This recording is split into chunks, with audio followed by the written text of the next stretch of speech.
And you know, not only are they not hearing our voices, they're not listening to their own uh, village's needs. I mean, no one. This is not needed. Carpentersville doesn't live or die by this. But you go on any community website, people are looking for housing. You know, not warehousing, of course, but the need is housing, and there are other applications for that corner other than, you know, a non-retail tax application development such as this. Is there other? Well, I mean, they're nothing on the docket, but you could do anything from, you know, housing. You can do some retail. I mean, restaurants. Outdoor amphitheater would be wonderful. There's just, you know, they haven't challenged themselves. You know, they've got something beautiful at this corner just in its natural state, and they haven't challenged themselves to come up with something that makes that corner even more beautiful and beneficial. And I think that just speaks to the behavior that has gotten us here. I want to take a moment because this is why I got in the fight.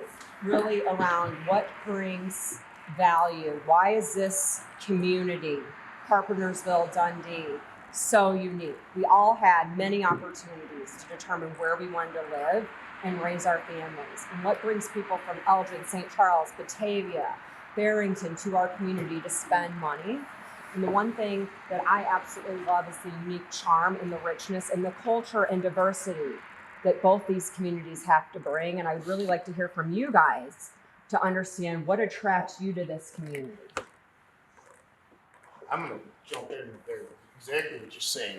A local King County representative has been a longtime friend of mine. And when I said, hey, you know, my buddy Ollie, he's got this thing going on. Hey, you want to get behind this? I said, oh, I'm interested. You know where I stand. And he said, the question I think everybody should be asking is, do we want to be Schaumburg? Do we want to have that congestion? Do we actually appreciate the green space we've got here? Do we appreciate this land? You know? Do we want, and if you look right in Gilbert's, right across from Dundee Middle School, there is major factories all over the place. I'm going to guess that at least one of those places is open that they could warehouse in. And there's more land there to build more warehousing, a shipping center if they wish. Why are you going to take beautiful property right across from the Dundee Park District's most beautiful park, Randall Oaks, complete with a petting zoo and alpacas and chickens and a golf course and a park and playgrounds? And I just want to. School. Yeah. There's a school nearby. I mean, that speaks to, there's so many layers to this onion, so to speak. You know, that is the crown jewel of the Park District. Yes. You know, and we are township residents at the very least. We may not be residents of Carpentersville, but it speaks to the broader issue of these organizations that have a stance of no comment. And I think they need to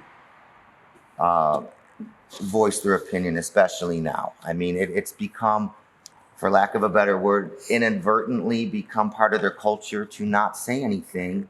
And their silence allows these developers to drive the direction of the Park District, the township they actually represent. And I think that's another front that needs to be addressed and quickly and just moving forward, because there's